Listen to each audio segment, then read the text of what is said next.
আসসালামু আলাইকুম রহমতুল্লাহি ওবরকাতুহ। সম্মানিত দর্শক, রাজনৈতিকভাবে আমরা একটা অনিশ্চয়তার দিকে যাচ্ছি এবং সম্ভবত এই রাজনীতির বিষয়াদি নিয়ে আগামী দিনে পরস্পর বিরোধী যে পক্ষগুলো রয়েছে তারা কেবলই মাত্র এখন যেভাবে বাকযুদ্ধে বা স্নায়ুযুদ্ধে রত আছেন, ওটি যে আগামী দিনে কেবলমাত্র মুখের মধ্যে সীমাবদ্ধ থাকবে কিংবা হৃদয়ের মধ্যে সীমাবদ্ধ থাকবে, আমার সেটা মনে হচ্ছে না। এটি হাত পায়ের নড়াচড়ার মধ্যে চলে আসতে পারে। আবার হাতের সঙ্গে যদি কোনো হাতিয়ার যুক্ত হয়ে যায়, সেটা অন্য যেকোনো হাতিয়ার।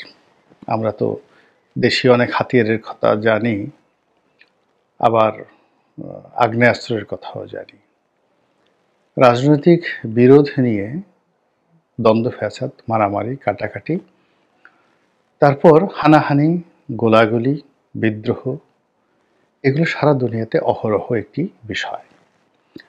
আমাদের দেশের যে এই মুহূর্তে সেন্ট্রাল কমান্ড, এই সেন্ট্রাল কমান্ডটা প্রায় হাতে গোনা, কি বলবো, এটা অনেকটা দালালি করে বলতে হয়।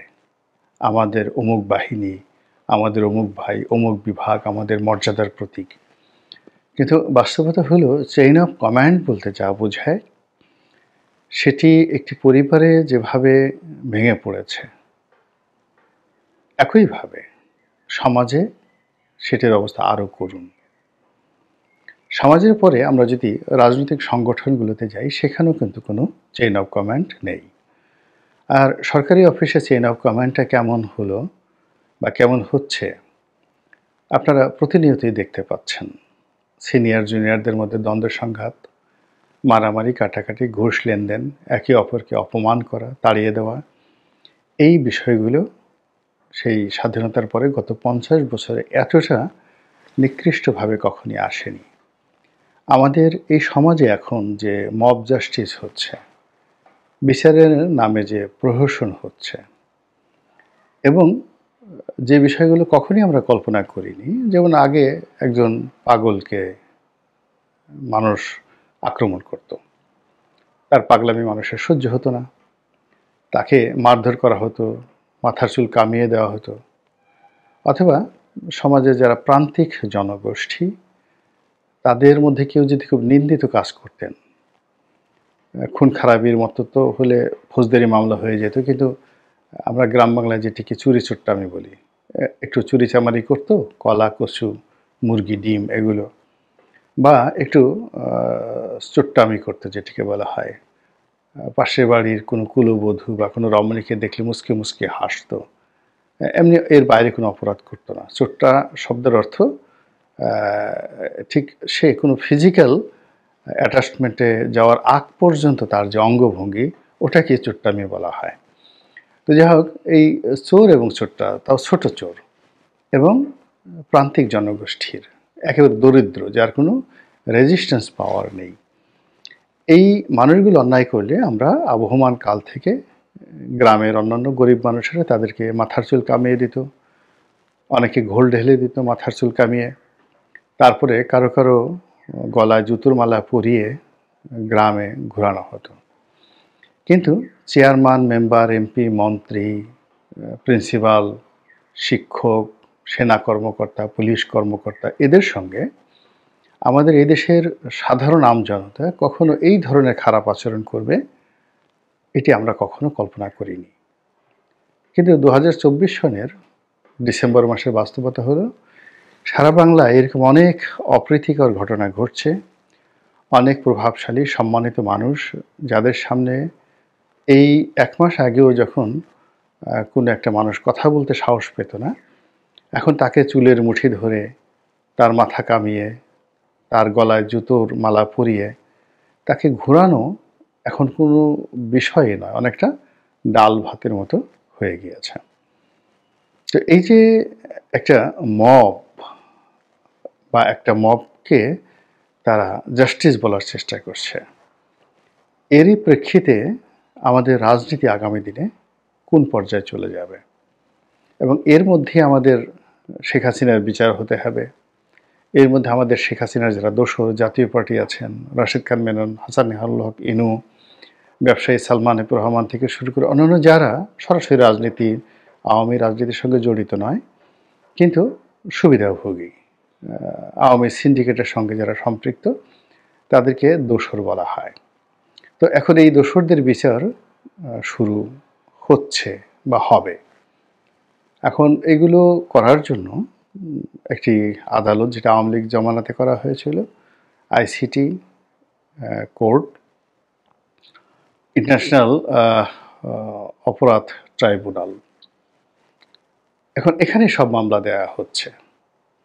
এর বাইরে থানাগুলোতে অনেক মামলা হয়েছে, যেগুলোকে গণ মামলা বলা যেতে পারে, এবং এরকম মামলা কয়েক হাজার হয়েছে আমি বলতে পারবো না, তবে সব মামলাতেই 20 জন 30 জন নয়, 300, 400, 500, 1000 জন লোকের নাম উল্লেখ করার পরেও তাদের রাগ কমেনি। কোনো কোনো মামলায় এরপর আরও 2-3 হাজারকে অজ্ঞাত আসামি করা হয়েছে। এবং এই মামলাগুলো অন্য সময় যা হয় থানা পুলিশ করতো আওয়ামী লীগ জমানাতে, কিন্তু এবার দেখা গেল যে প্রাইভেট পার্টি পক্ষ জোগাড় করে আনা হয়েছে। এবং এই সকল মামলায় সারা দেশ এখন ক্লান্ত, বিপর্যস্ত, এবং সরকারি কর্তারা রীতিমতো গলদঘর্ম। এই কারণে গলদঘর্ম, ধরুন সাভার থানার কথাই বলি, এই থানার বেশ কয়েকটি মামলা, বা আসলে থানার বেশ কয়েকটি মামলার বিষয়ে আমি হ্যান্ডেল করেছি। অর্থাৎ যারা ভুক্তভোগী নিরপরাধ লোক, তাদেরকে যখন মামলায় জড়ানো হলো, যেহেতু আমার এলাকাতে ব্যবসা বাণিজ্য আছে, অনেকে আমার কাছে এসেছে। তো আমি যখন বাদীদের সঙ্গে কথা বললাম, তো তারা বলল যে আমরা তো এই ধরনের কোনো মামলা করার কথা জানি না।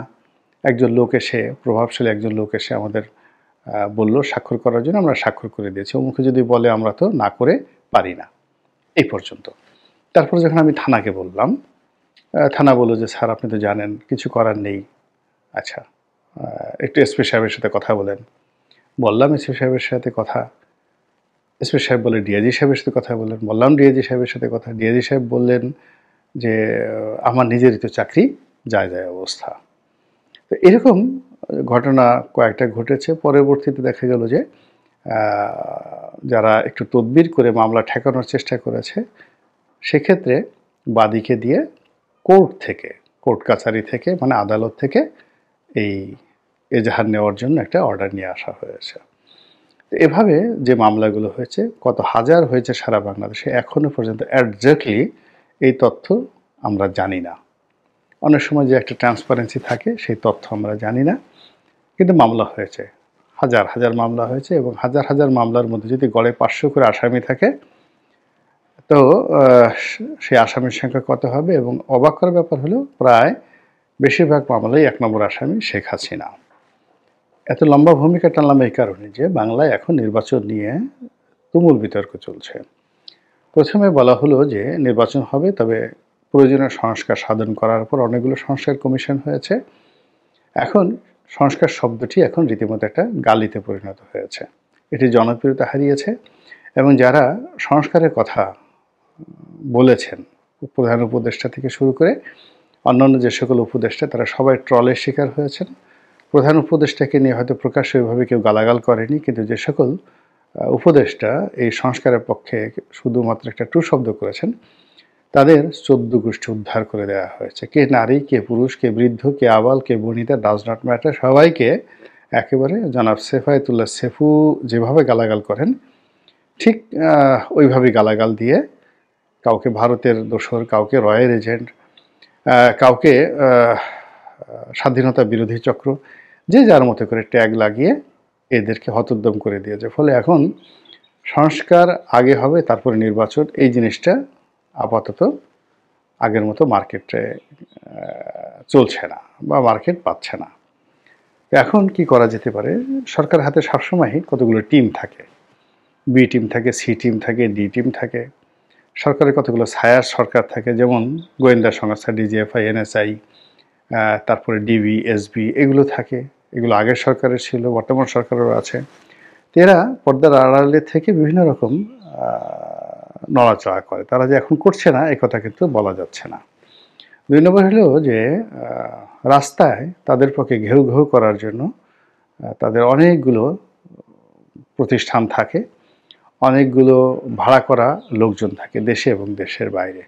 এদের কাজই শুধু সরকারের গুণগান করা অথবা সরকারের কথা মতো, প্রেসক্রিপশন মতো সরকারের সমালোচনা করা, গালাগাল করা। অনেক দেখবেন যে সাধারণ মানুষ যেখানে সে তার প্রতিবেশী একজন সাধারণ লোকের সাথে সে ঝগড়া করতে গিয়ে 10 বার সে জ্ঞান হারায়, কিংবা যে লোক তার ইউনিয়নের চেয়ারম্যানের হাতে গিয়ে মার খায়, মেম্বার তো দূরের কথা চৌকিদারের হাতে গিয়ে মার খায়, তো সেই লোক ঢাকা শহরে প্রেস ক্লাবের সামনে এসে যখন ডক্টর ইউনূসকে গদি থেকে নামানোর জন্য হুঙ্কার দেয়, খালেদা জিয়াকে আবার জেলে পাঠানোর ব্যাপারে খোঁটা দেয়, আর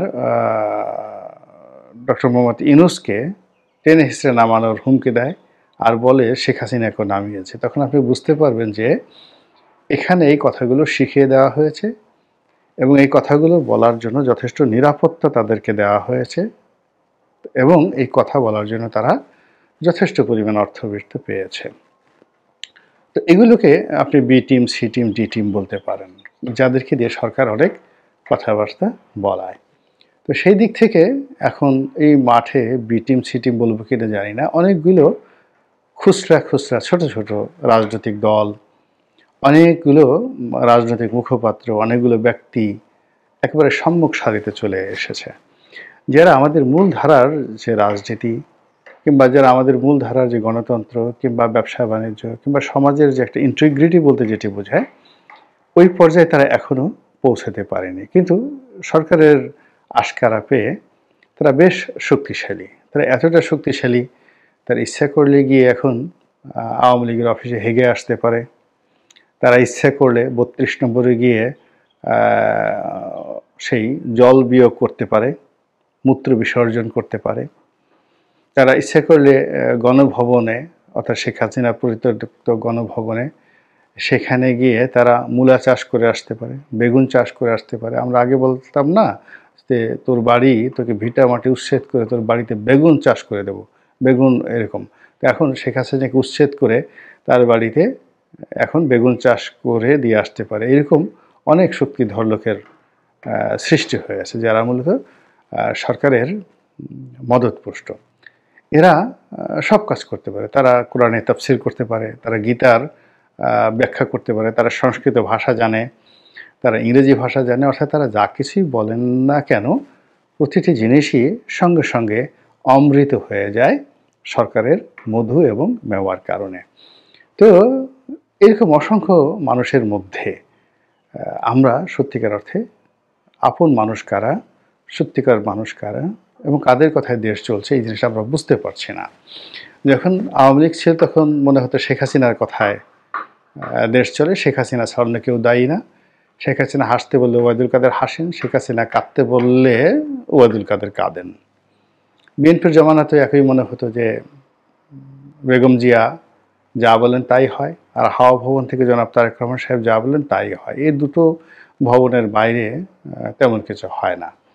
কিন্তু শেখ হাসিনার জমানাতে আবার ওই ডুয়েল কখনো কোনো কিছু হয় নাই, সবই ভালো হোক মন্দ হোক তার নিজের টেবিল থেকে হয়েছে, নিজের মন মস্তিষ্কতে হয়েছে। কিন্তু এখন সমস্যা হলো যে বর্তমান জমানাতে রাষ্ট্র কার কথায় চলছে, দেশ কার কথায় চলছে, প্রশাসন কিভাবে চলছে এবং কারা কারা এই ঘটনার সাথে জড়িত আমরা বলতে পারছি না। এখন একটা কালেকটিভ সমাজ, কালেকটিভ রাষ্ট্র হয়ে গেছে এবং এই কালেকটিভনেসের মধ্যে যারা নেতৃত্বে আছে আমরা তাদেরকে আসলে দেখতে পাচ্ছি না। এটা হলো বাস্তবতা। তো এরকম যাদেরকে দেখা যাচ্ছে না কিন্তু সরকারের উপর যথেষ্ট প্রভাবশালী এবং সরকারের খুবই ঘনিষ্ঠ, তারা এখন B team, C team, D team না এ টিম, এটি সরকার ভালো বলতে পারবে, তারা বলতে পারবে। এখন তাদের বক্তব্য হলো যে শেখ হাসিনার বিচার না করে ইলেকশন হবে না, প্রতিহত করা হবে এবং দরকার হলে ইউনূসের বাসা ঘেরাও করা হবে এবং তাকে গদি থেকে টেনে হেঁচড়ে নামানো হবে। বোঝার চেষ্টা করুন, মানে তারা যদি সরকারি বি টিম, সি টিম হয়ে থাকে এবং তারা যদি ডক্টর ইউনূসকে গদি থেকে নামানোর হুমকি দেন, তার বাসা ঘেরাও করার হুমকি দেন, তাহলে বুঝতে হবে যেখানে ডাল মেকুস কেলায় হায়, এই জিনিসগুলো হচ্ছে। এবং এর মূল বিষয়টা হলো নির্বাচনের বিতর্ক। এখন যারা ক্ষমতা আছেন, আমাদের একজন সিনিয়র রাজনীতিবিদ একসময় কিংবদন্তির ছাত্রনেতা ছিলেন ফজলুর রহমান, ছাত্রলীগের সভাপতি ছিলেন, এখন বিএনপিতে উপদেষ্টা মণ্ডলীর সদস্য। অসাধারণ যুক্তি নিয়ে তিনি কথা বলেন, সাহসিকতা নিয়ে। তো তিনি বলছেন যে ক্ষমতার যে চেয়ারটি এটি তুলতুলে নরম, তুলতুলে নরম, এখানে বসলেই একটা আবেশ এসে যায় শরীরে, মনে হয় ঘুমিয়ে পড়ি, মনে হয় সারাদিন শুধু এই সিংহাসনে বসে থাকি, এখান থেকে আর যেতে ইচ্ছা করে না। তো এই কারণে এই ক্ষমতার তুলতুলে চেয়ারে বসে তারা নানা রকম বাহানা শুরু করেছে। এটা করব, সংস্কার করব, তো পরে ওটা করব, তারপরে শেষে এই মাসে হবে। মানে ওই যে ভূপেন হাজারিকার একটা বিখ্যাত গান, সে বিয়ে করবে না, এখন বর্ষাকালে বিয়ে করবে না এই কারণে, বসন্তকালে বিয়ে করবে না এই কারণে, কার্তিক মাসে বিয়ে করবে না এই কারণে। এর মূল কারণ হলো তার বিয়ে করার কোনো ইচ্ছা নেই। তো এখন সরকার, এখন যারা আছে তাদের ওই তুলতুলে, গদিময়, আবেশময়, যেখানে বসলেই ঘুম এসে যায়, এইরকম ক্ষমতার যে চেয়ার, সেই চেয়ারের যে আকর্ষণ, সেই আকর্ষণে তারা এতটা বিমোহিত যে এই মায়া তারা ত্যাগ করতে পারছে না। এই মায়ার জন্য শেখ হাসিনা সেই 15টাই বছর সারাটা বাংলার 18 কোটি মানুষকে তছনছ করে ছেড়ে দিয়েছে। তো সেই মমতা তারা ছাড়তে পারছে না বলে ফজলুর রহমান সাহেব তার বক্তব্য দিয়েছেন, এটা আমার বক্তব্য নয়। তো আমি যেটা বলছিলাম যে এই যে এখন শেখ হাসিনার বিচার হবে, তারপর ইলেকশন হবে, তারপরে অথবা ইলেকশন আগে হবে, ইলেকশন আগে হবে, শেখ হাসিনার বিচার পরে হবে, এটা এক পক্ষ বলছে। এখন এই দুটো পক্ষকে আপনি পরস্পর দাঁড়িয়ে যেভাবেই সমালোচনা করেন না কেন, আলোচনা করেন না কেন, এটার যে একটা কনক্লুশন, এই কনক্লুশনটা হলো যে সবাই ক্ষমতায় যেতে চায়, আর সবাই যারা আছেন ক্ষমতায় থাকতে চান। আর সেই ক্ষমতায় থাকা এবং না থাকার মধ্যে কখনো সংস্কার বা কখনো শেখ হাসিনার বিচার যেভাবে আনা হয়েছে, তাতে করে ক্ষমতায়ও থাকা হবে না, ক্ষমতায়ও আসা হবে না, আর বিচার যেভাবে বলছেন সেই বিচার সেভাবে করাও হবে না। এর কারণ হলো যখন একটা রশি 3 থেকে 4 দিক থেকে টানাটানি শুরু হয়ে যায়, তখন সেই রশিটি ছিঁড়ে যায়। কিংবা একজন মানুষকে যদি একটা রশির মধ্যে এভাবে গিঁট দিয়ে তারপরে 4 দিক থেকে টানা হয়, তাহলে সেই মানুষটির শরীর খণ্ডবিখণ্ড হয়ে যায়।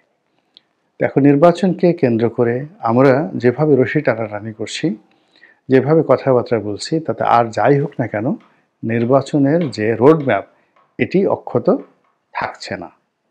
আর এই অক্ষত না থাকার কারণে যে বিস্তারটি একেবারে অবশ্যম্ভাবী ছিল শেখ হাসিনার, এবং যেটি করার জন্য জনমত ছিল, কিন্তু আমাদের এই ব্যর্থ চাণক্য নীতির কারণে আমরা এই বিচারটিও সঠিক সময় করতে পারবো বলে আমার কাছে মনে হচ্ছে না।